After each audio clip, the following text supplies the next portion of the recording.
సమూయేలు మొదటి గ్రంథము 1వ అధ్యాయము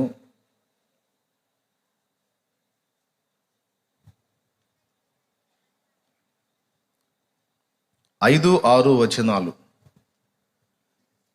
హన్నా తనకు ప్రియముగానున్నందున ఆమెకు 2 పాళ్ళు ఇచ్చుచూ వచ్చెను. యెహోవా ఆమెకు సంతులు లేకుండా చేసెను. 6వ వచనం. యెహోవా ఆమెకు సంతు లేకుండా చేసి ఉన్న హేతువును బట్టి ఆమె వైరియగు పెనిన్న ఆమెను విసిగించుటకై ఆమెకు కోపము పుట్టించుచూ వచ్చెను. ఇప్పుడు చదువుకున్న ఈ వాక్య భాగంలో తన దాసురాలైనటువంటి హన్నా, ఈమె జీవము గల దేవుడైన యెహోవాను ప్రేమించి ఆయన యందు భయభక్తులు కలిగినటువంటి స్త్రీ. ఈమె భర్త పేరు ఎల్కానా, ఈమె పేరు హన్నా. ఈమె భర్తకి మరొక భార్య ఉంది, ఆమె పేరు పెనిన్నా.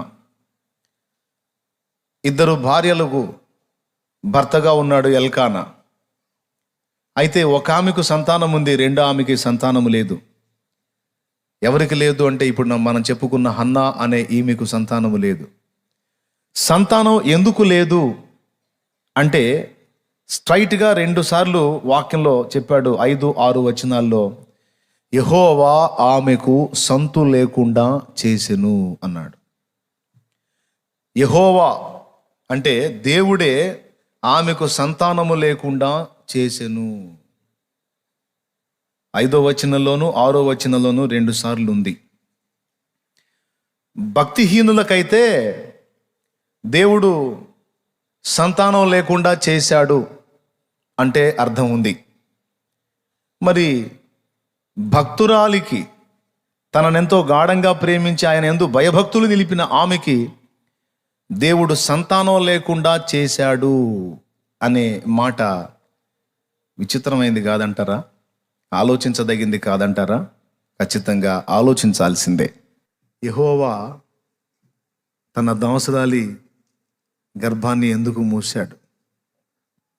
ఎందుకని ఆమెకు సంతు లేకుండా చేశాడు? భక్తిహీనులకి సంతానం లేకుండా చేస్తే అర్థం ఉంది. భక్తురాలికి సంతానం లేకుండా చేయటం ఏంది? పాపం క్రమం తప్పకుండా దేవుని సన్నిధికి వచ్చి ప్రార్థన చేసుకొని కృతజ్ఞతలు చెల్లించి ఆయన యందు భయభక్తులు నిలిపి తన మొక్కుబళ్ళు తను చెల్లిస్తూ దేవునికి అన్ని విధాల క్రమంగా నడుచుకుంటున్న హన్నాకి యెహోవా సంతు లేకుండా చేయటం ఏమిటి? ఆమె ప్రార్థన చేయట్లేదా? ఆమె అర్పణ అర్పించట్లేదా? దేవుని యందు భయభక్తులు కలిగి లేదా? అన్నీ ఉన్నాయి. ఈరోజు ఇక్కడ కూర్చున్న మీలో కూడా కొంతమంది అట్లాగా కొన్ని ప్రయత్నాల్లో విఫలమవుతున్న పరిస్థితులు ఎదుర్కొంటూ ఉండొచ్చు. కొన్ని ప్రార్థనలు చేస్తున్నారుగా జవాబు రాకపోయి ఉండొచ్చు. కారణం చెప్తున్నాను వినండి. ప్రతి సంవత్సరం వస్తుంది హన్నా షిలోహలో ఉన్న మందిరానికి. ఆమె అనుకున్న మొక్కుబళ్ళని దేవుని సన్నిధిలో చెల్లిస్తుంది. అంతేకాదు దేవుని సన్నిధిలో కన్నీరు విడిచి ప్రార్థన చేస్తుంది, కృతజ్ఞతాస్తుతులు చెల్లిస్తుంది, ఆమె చేయాల్సిన పాటలన్నీ పడుతుంది. కానీ దేవుడు ఆమెకు సంతు లేకుండా చేశాడు. ఎన్ని సంవత్సరాలు వచ్చి మొత్తుకున్నా ఆన్సర్ రాటల్లా.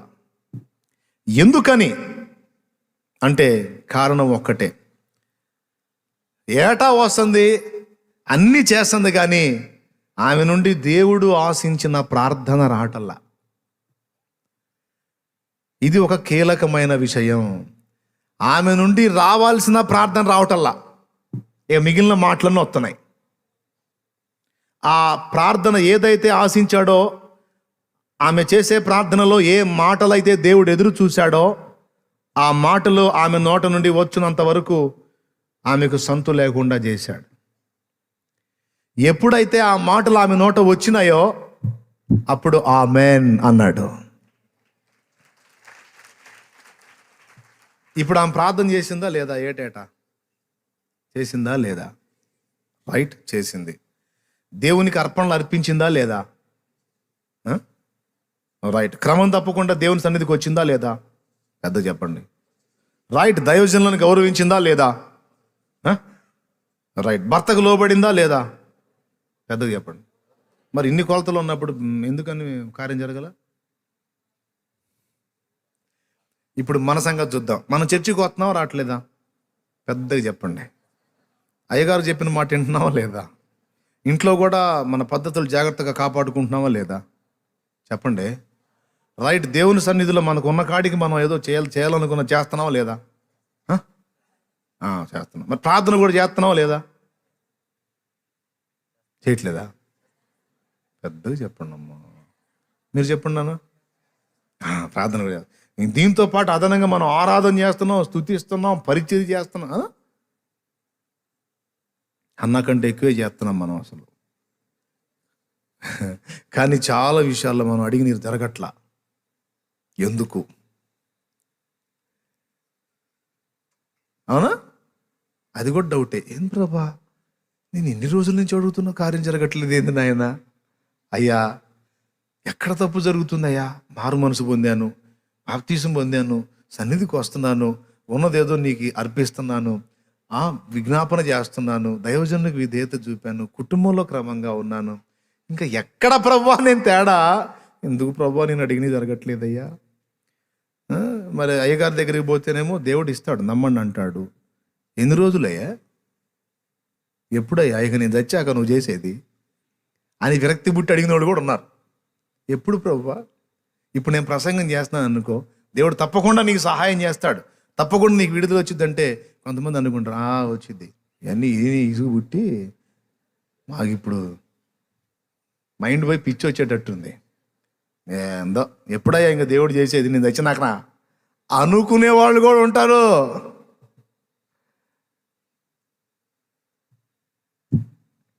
కానీ అనుకున్న దేవుడేమి తొందరపడాడులే. హన్నా విషయంలో ఏం జరిగిందంటే, హన్నాకి దేవుడు ఏదో ఒక బిడ్డని ఇవ్వాలనుకోలా, శ్రేష్టమైన బిడ్డని ఇవ్వాలనుకున్నాడు. శ్రేష్టమైనది ఇవ్వాలనుకుని ఆమె నోట నుండి ఆ ప్రార్థన వచ్చేటట్టు ఎదురు చూశాడు. ఏ ప్రార్థనో తెలుసా? ఏం రోజు క్రమం తప్పకుండా ఈ షిలోహులో ఉన్న మందిరంలోకి వెళ్ళి, దేవా నాకు సంతానం ఇవ్వని ఏడ్చి మొత్తుకొని గందరగోళం అవుతుంది. ఆయన మౌనం. ఓకే, ఏడు, నువ్వు ఎన్ని రకాల తిప్పలు పడ్డా నేను అనుకున్నది నీ నోటి నుండి వచ్చేంత వరకు నేను మౌనం. ఇక నీ తిప్పలు నువ్వు పడు, పాపం పడాల్సిన పాటలన్నీ పడుతుంది. ఎందుకంటే షిలోహులోనున్న మందిరంలో ఉన్న దైవజనుడి పని అయిపోతుంది. ఆయన సంతాన విషయంలో దేవుడు ఆశ తీరలేదు. ఇప్పుడు తన ప్రజలకు, ఇశ్రాయేలుకు ఒక న్యాయాధిపతి కావాలి. ఆ ప్రజలందరినీ కట్టడి చేసి వాళ్లకు తీర్పు తీర్చగల ఒక జ్ఞానవంతుడు, క్రమము కలిగిన వాడు, భక్తిపరుడైన వ్యక్తి ఒకడు కావాలంటే చూశాడు, కనబడలా. హన్నా కనపడింది. రైట్, హన్నా ఆమోదిస్తే ఈమె కడుపులో వేయాలి అతన్ని అనుకున్నాడు. దేవునికి స్తోత్రం కలుగునుగా. ఏమేమో ఏటా వస్తుంది, అడుగుతుంది, పోతుంది. ఇక ఆ సంవత్సరం ఏం చేసిందో తెలుసా? వచ్చి కూర్చొని మాటలు బయటికి రాట్లా, మాటలు నోట్లోనే, లోపలే. కొంతమంది ఎలుగెత్తి ప్రార్థన చేస్తే దేవుడికి వినపడిద్దని పక్కన వాళ్ళని కూడా అదురుకునేటట్టు కేకలేస్తారు. ఇట్లాంటి రేయిసామని ఎలుగెత్తి ప్రార్థన చేస్తే పక్కన వాళ్ళు అదురుకొని సత్తారు. గావు కేకలు పెట్టి ప్రభా అయ్యా. సరే, నీకున్న భారాన్ని బట్టి ఏదో ఎలుగెత్తి కేకలేసి ఎప్పుడన్నా అవసరం, అట్ట కాదు. ప్రార్థన చేసే ప్రతిసారి పెద్దగా కేకలేసి చేయాలి అనుకుంటారు. ఏమో గావు కేకలు పెట్టి చేస్తుంటారు కొంతమంది. నేను చెబుతున్నా, హన్నా అలా ప్రార్థన చేస్తే చేసి ఉండొచ్చేమో కానీ ఇక్కడ ఆమె శబ్దము బయటికి వినబడుకున్నది, ఆమె పెదవులు మాత్రము కదులుచున్నవి అనుంది. 1 సమూయేలు గ్రంథము 1వ అధ్యాయంలో హన్నా ప్రార్థన చేసినప్పుడు ఆమె పెదాలు కదులుతున్నాయి, సౌండ్ బయటికి రావట్లేదు. పాప అక్కడున్న దైవజనుడు ఆమెను చూసి, ప్రార్థన చేస్తే బయటికి కనపడిద్ది కదా, ఈ మనిషి ఏంది ముందుకు వెనక్కి తూగుతుంది, ఏందేందో పెదాలతో కదిలిస్తూ ఉంది, బాగా ఫుల్ అయిపోయినట్టుంది అనుకున్నాడు. ఏమమ్మా, ఏం చేస్తున్నావు? ఎందాక మత్తురాలవై ఉందో నీ యొద్ద నుండి ద్రాక్షరసము తొలగించుము అన్నాడు. ఆశ్చర్యపోయి లేచి, అయ్యా ఏంటి మీరు అన్నది? మరేంటి, బాగా తాగినట్టున్నావు కదా అంటే, నీ దాసురాలైన నేను అలాంటి దానను కాను. నేను ఇలాగ గొడ్రాలునై ఉన్నాను. గర్భఫలం కోసం యెహోవా సన్నిధిని నా హృదయము కొమ్మరించుకుంటున్నాను. గావు కేక వేస్తేనే దేవుడు వింటాడు అనుకోవద్దు. ఎలుగెత్తి ప్రార్థన చేయటం నీకు అలవాటైతే మంచిదే, చెయ్యి, ఇబ్బంది ఏం లేదు. కానీ అలా ఎలుగెత్తి గావు కేకలు వేస్తేనే దేవుడు వింటాడు అనుకోవద్దు. అన్ని భాషల కంటే కన్నీటి భాష ఇంకా బాగా అర్థమైంది దేవునికి. అన్ని భాషల కంటే కూడా కన్నీటి భాష దేవునికి బాగా అర్థమైంది. కొన్నిసార్లు దేవుని సన్నిధికి వచ్చినప్పుడు మాటలు ఉండవు మనకి. మన హృదయంలో ఉన్న వేదనను బట్టి, గుండెలో అయిన గాయాన్ని బట్టి, మనకున్న పరిస్థితులను బట్టి మాటలు రావు. ఏం మాట్లాడాలో కూడా తెలియదు. ఆయన ముందు కూర్చొని అలాగే ఏడవటమే. ఈ కళ్ళ నుండి నీళ్లు కారిపోతూ ఉంటాయి. ఏం మాట్లాడాలో నిరోమయం అయిపోతుంది. ఏడుపు వస్తూ ఉంటుంది. ఏడుస్తా పక్కన వాళ్ళకి అర్థం కాదు. ఏంది ఏడుస్తూ కూర్చున్నాడు, ఏడుస్తూ కూర్చుంది ఏంటి.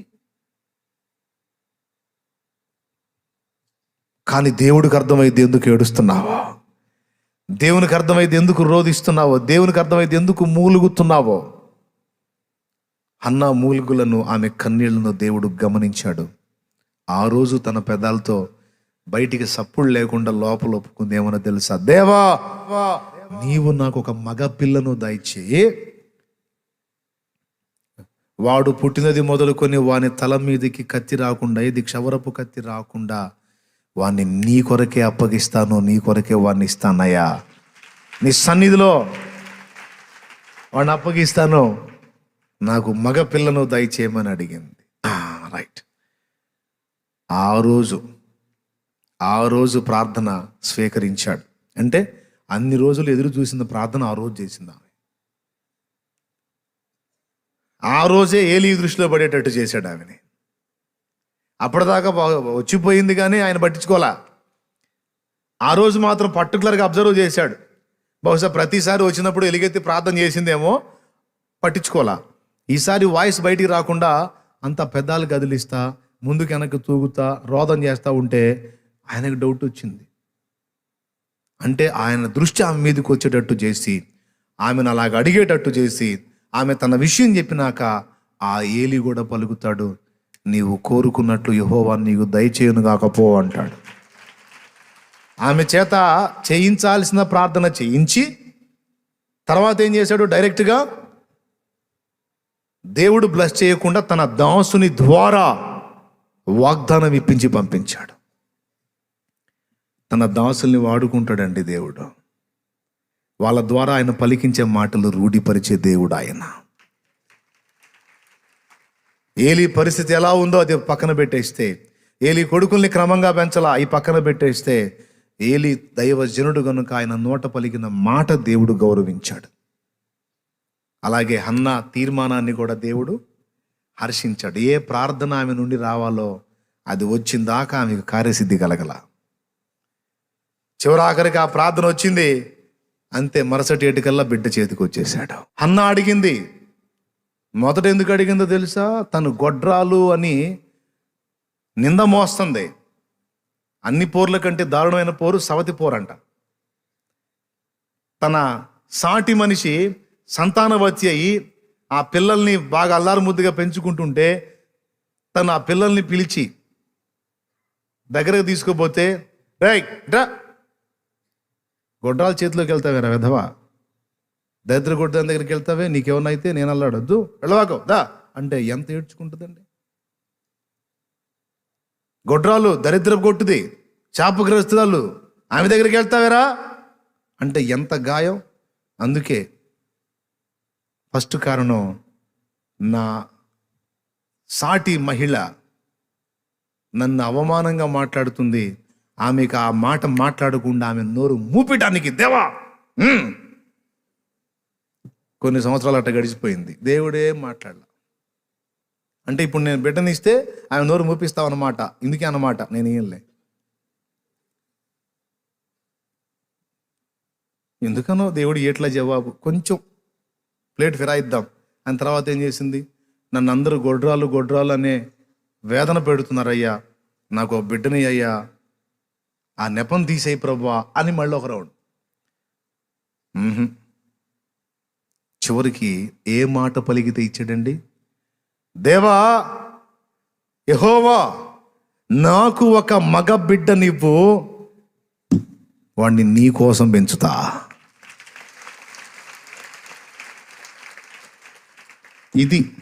ఇది పాయింట్. ఈరోజు చాలామంది ప్రార్థనలకు జవాబులు ముయ్యబడ్డాయి. హన్నాకు యెహోవా సంతు లేకుండా చేసినట్టు చాలామంది విజ్ఞాపనలకు జవాబులు లేకుండా అయిపోయినాయి. ఎంతమంది ఒప్పుకుంటారు? ఉద్యోగం కావాలా అడుగుతారు, జాబ్ కోసం. రైట్, జాబ్ ఇస్తాడు దేవుడు. ఎందుకు? నువ్వు అడగాలి దేవుని ముందు మోకాళ్ళును, దేవా నాకు ఒక ఉద్యోగము దయచేయము, నేను వెళ్ళి జాబులో కష్టపడి నీ చిత్తం అయితే జాబ్ చేస్తూ నా రాబడిలో నుండి నశించిపోతున్న ఆత్మలకు సువార్త ప్రకటించడానికి నీ దాసులైనటువంటి పరిచారకులకు, నీ పని జరిగించే పిల్లలకు నేను తోడ్పడునట్లు, నీ పరిచర్య నేను కూడా చేయునట్లు, నీ నామాన్ని మహిమపరచునట్లు, నేను పిడికిలి విప్పి ధారాళంగా నీ పని కొరకు అన్ని విధముల తోడ్పడునట్లు దయచేసి నా పిడికిలి నింపు ప్రభువా నువ్వు అడుగు.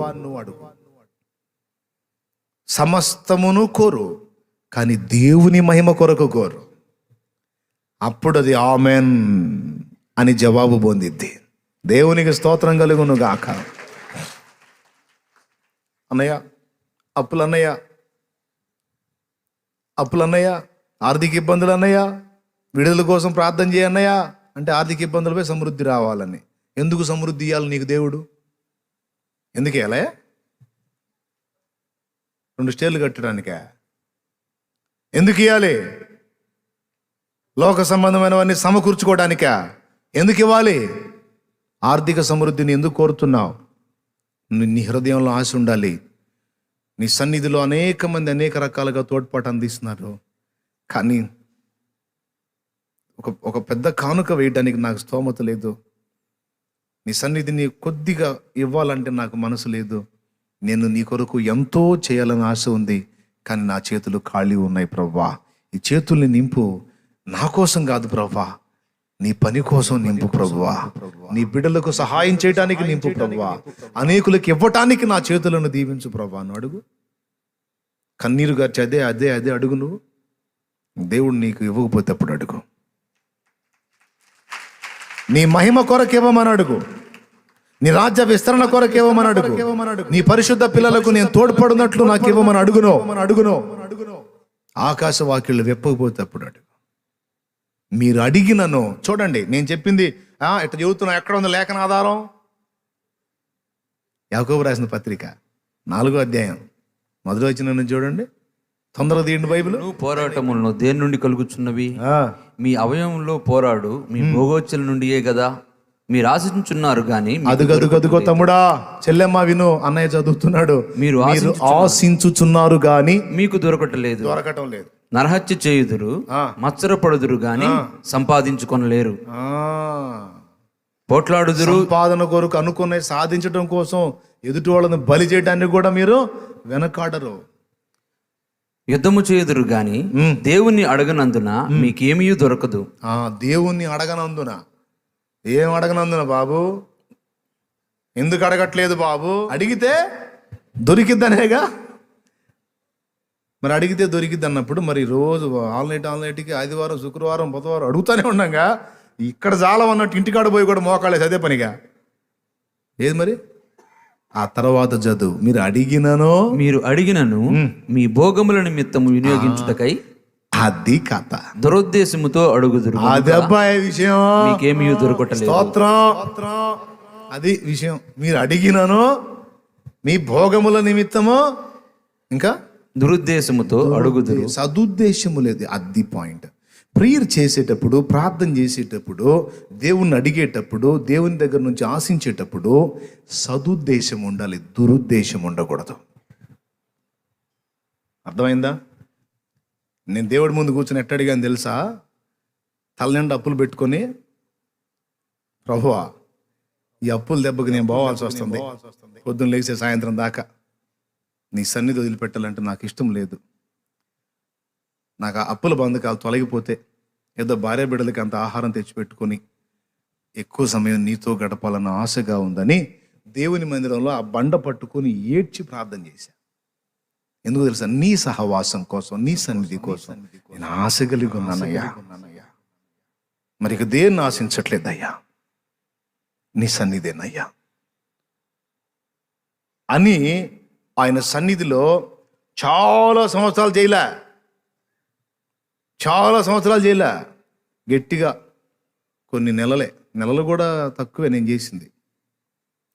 మరీ ఇప్పుడు నేను చేసిన లాంటి ప్రార్థన అయితే నేను ఒక 10 సంఖ్యలోనే చేశాను. నేను 10 సంఖ్యలో చేశాను. అలాగే ఏడ్చి, ఈ బండదెంత భాగ్యం నీ సన్నిధిలో ఎప్పుడు ఉంటుంది, నాకెప్పుడు ప్రభా ఈ ధన్యత, నన్ను మనిషిగా ఎందుకు పుట్టించావు, ఈ బండగా ఎందుకు పుట్టించలేదు, ఇది ఎప్పుడు నీ సన్నిధిలోనే ఉంటుంది, నాకంటే ఇది ధన్యురాలు కదా అని బండను చూసి ఏడ్చినప్పుడు, బండ వల్ల నన్ను ఎందుకు పుట్టించలేదని అడిగినప్పుడు నాకు విడుదల ప్రకటించాడు ఆయన.